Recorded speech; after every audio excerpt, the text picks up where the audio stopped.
के हिम्मत हारने नैया के हिम्मत हारने नैया के हिम्मत हारने नैया।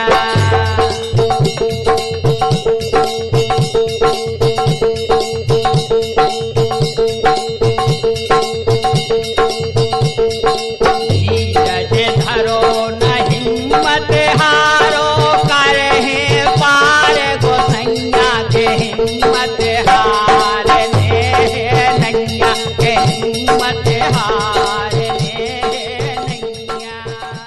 कोरोना वायरस यानी कोविड-19 ई के फैलाव का रोकबे के लाने चलाए गए ई कार्यक्रम में अपने भैया शंभू दयाल अहिरवार की दोनों हाथ जोड़ के नमस्कार। भैया बहनों, आज के ई कार्यक्रम में हम जौन लोक कलाकार जो कि आकाशवाणी छतरपुर से संबद्ध हैं, मनीषा परिहार के लोक शैलीबद्ध लोक रचनाएं अपन सुने हैं।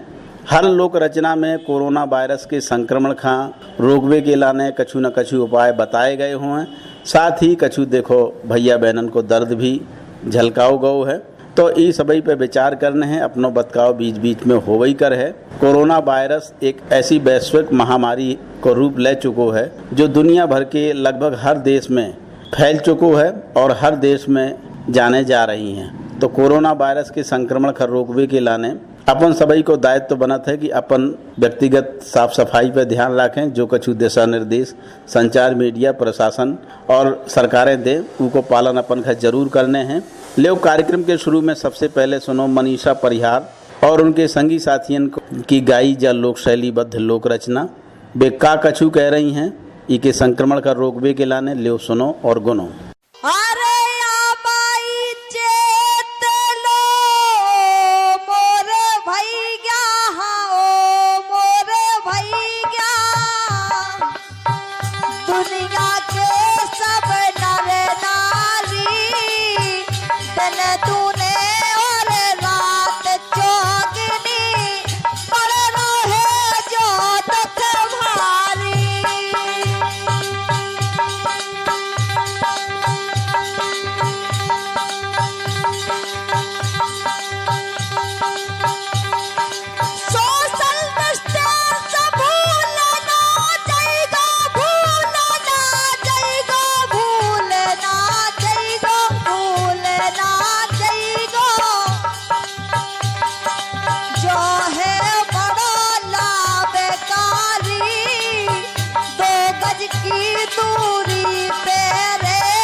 हाँ भैया बहन, और देखो मनीषा परिहार अपनी दबंग आवाज़ में काकछू कह रही थी कि कोरोना वायरस के फैलाव के लाने चेत जाओ भैया बहन, और ई में गावदी ना करो।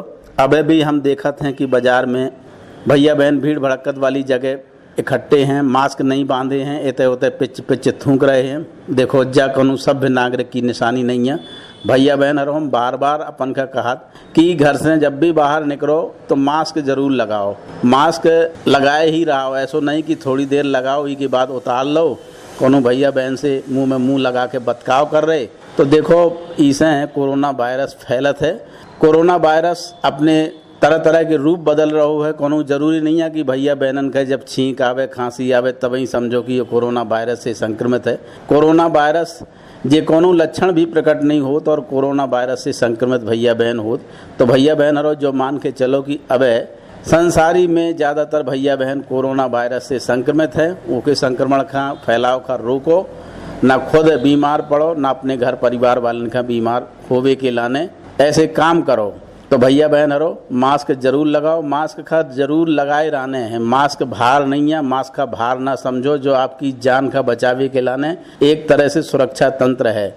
यदि अपन ने मास्क का भार समझो तो देखो भैया तुम्हारी जिंदगानी के तुम्हारी मालिक हो। हम तो यही कहें। ले कार्यक्रम के अगले चरण में मनीषा परिहार और उनके संगी साथी काकछू लोक शैलीबद्ध लोक रचना के माध्यम से अपना दर्द प्रकट कर रहे हैं। ले सुनो और गुनो। भारत माँ के छोनारी छोना, भारत माँ के छोना लीले गो मोरे भाई कोरोना, लीले गो मोरे भाई कोरोना।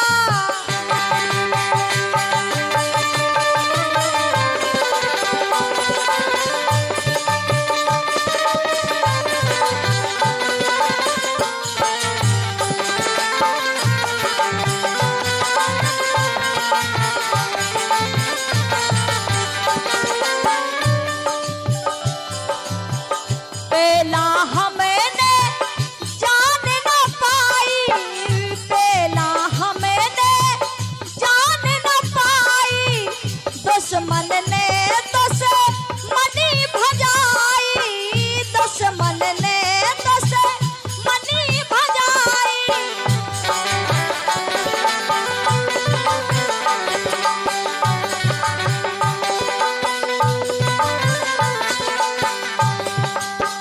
पेला हमने हाँ पेला हमने हाँ पेला हमने जान न पाई, दुश्मन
दूर करे हम जो राते, दूर दूर करे जो हम राते, बिना मात्र पा हर ना जाते, बिना मात्र पा हर ना जाते।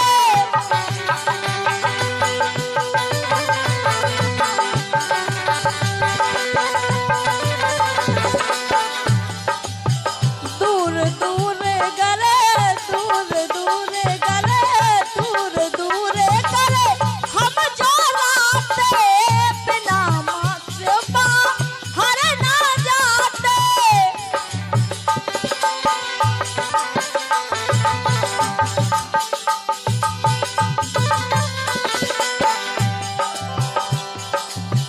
कैसे करता मिटोना मिटोना, कैसे करता मिटोना,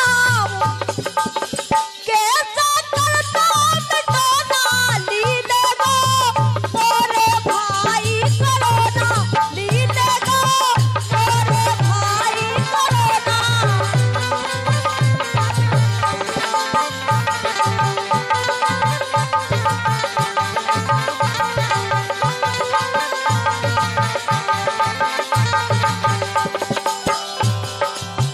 भारत माँ के छोना बिछोना, भारत माँ के छोना, लीले गो मोरे भाई करोना, लीले गो मोरे भाई करोना, लीले गो मोरे भाई करोना, लीले गो मोरे भाई करोना, लीले गो मोरे भाई करोना।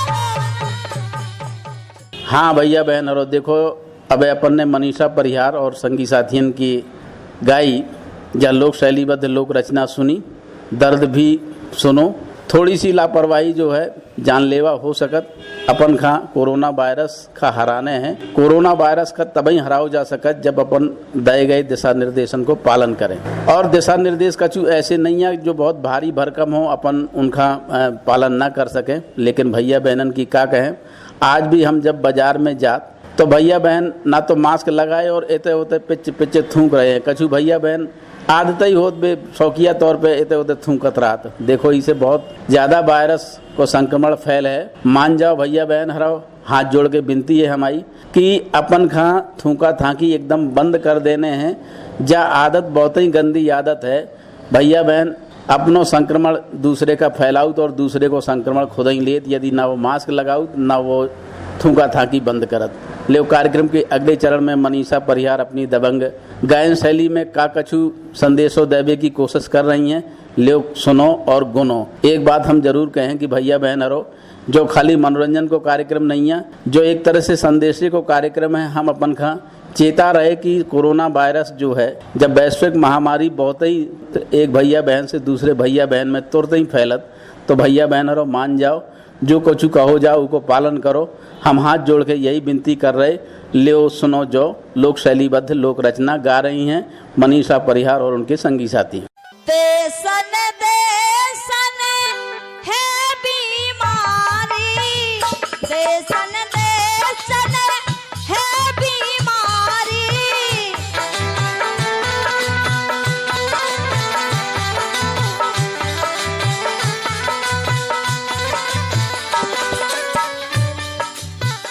कायच मानो तुम बैठे हो, कायच मानो तुम बैठे हो,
छिगे से जा बीमारी, लगत छिगे से जा बीमारी।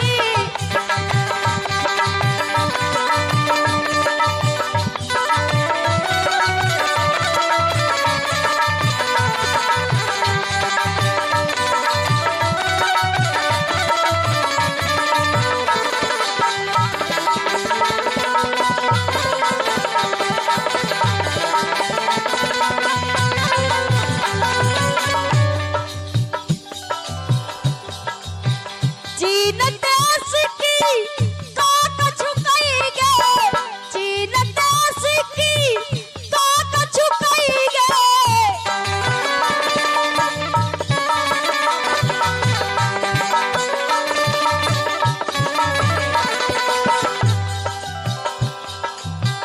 जीने जा, जीने जा दुनिया में तारी, जीने जा दुनिया में तारी।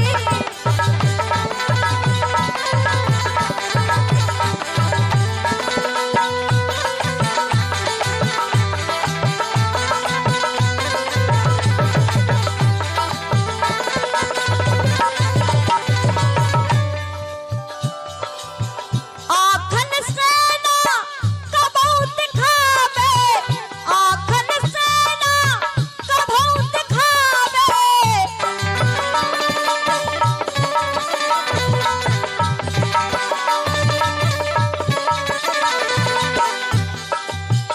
इकी करे दो,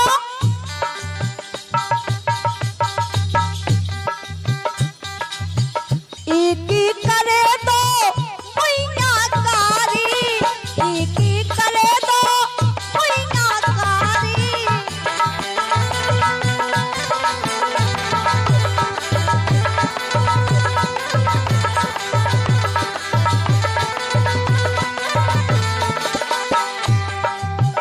देसन देसन है बीमारी, देसन देसन है बीमारी, देसन देसन है बीमारी, देसन देसन है बीमारी, देसन देसन है बीमारी, देसन देसन है बीमारी।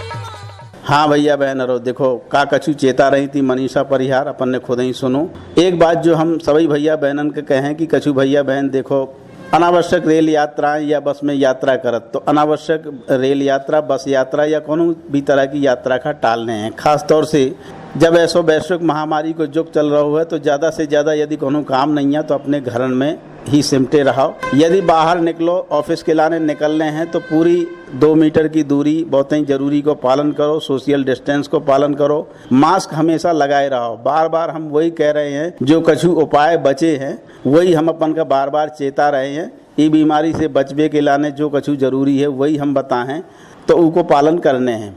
ले कार्यक्रम के अगले चरण में मनीषा परिहार और उनके संगी साथी का कछु चेतावे की कोशिश कर रहे हैं, ले खुद ही सुनो। ए कोरोना बेरी कर दो बनता ढारे, कोरोना बेरी कर दो बनता ढारे।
बिना मास्क के अब तो भैया जाओ न हाट बाजार।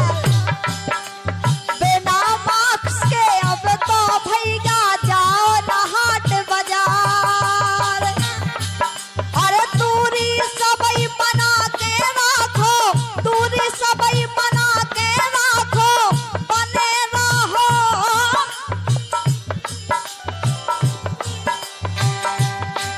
अरे दूरी सबई बना के राखो, बने रहो हो होशियार। कोरोना बेरी करे दो बंदा रे, कोरोना बेरी करे दो बंदा।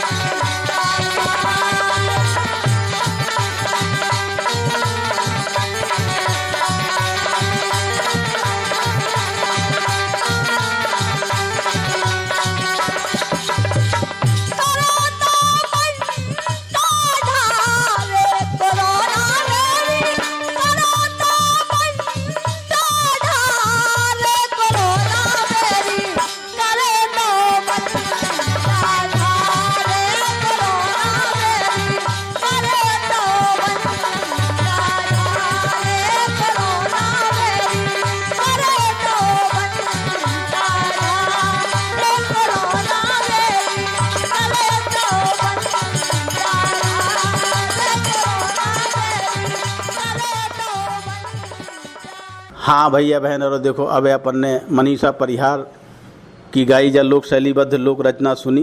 कार्यक्रम में एक बात हम कोरोना वायरस का रोकबे के लाने जरूर कहें कि भैया बहन हरो अपन खां यदि दफ्तर में हैं तो देखो अपने काम से काम रखो, मास्क लगाए रहो जब तक अपनी ड्यूटी है और काम करत रहो। जब भी दफ्तर की कोनो फाइल या इस तरह की कागज़ अपन के पास आवे तो काम के बाद जो है अपन का हाथ जरूर सैनिटाइज करने हैं या साबुन पानी से धोने हैं। का पता भैया बहनों जो बाहर से आओ कागज़ है कौने रूप में कोरोना वायरस में चिपको होए, तो अपन का देखो व्यक्तिगत हाथन की साफ सफाई को चाहे घर में हो, चाहे दफ्तर में हो, चाहे कहूँ और भी जगह हो, हमेशा पालन करने हैं। यदि साबुन पानी उपलब्ध नहीं है तो भैया जो सैनिटाइज़र है वो अपने साथ रखो और अपने हाथन का साफ करत रहो। कैसे जब बीमारी जो है जब हम अपने हाथ मुंह नाक और आँखन में लगाऊ तभी या अपने का जकड़ लेत, तो अपन कई बातन को ध्यान रखने हैं। ले कार्यक्रम के अगले चरण में मनीषा परिहार का कछु चेतावे की कोशिश कर रही हैं कोरोना वायरस की वैश्विक महामारी से बचाव के लाने। ले खुद ही सुनो और गुनो। कोरोना की चर्चा देखो फैली गली गली, मोरी भारे कली। कोरोना की चर्चा देखो फैली गली गली, मोरी भारे कली।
हाँ भैया बहनों, देखो आज अपन ने मनीषा परिहार और उनके संगी साथियन के गाए उनकी दबंग शैली में लोक शैलीबद्ध लोक रचनाएं सुनी जो सवई कोरोना वायरस के संक्रमण कर रोकवे के लाने हती। हमने भी कछु अपन से बतकाव करो ई बातन को भैया बहनों, यदि जिंदगानी में ध्यान देते रहो तो देखो अपन हर रोगराई से बचे रहें। कोरोना वायरस हार है, अपन जीत हैं जो मान के चलो, लेकिन वो तभी संभव है जब बताई गई बातन को अपन पालन करें।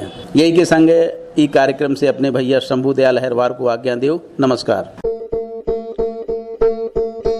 हाँ के हिम्मत हारने नैया के हिम्मत हारने नैया के हिम्मत हारने नैया।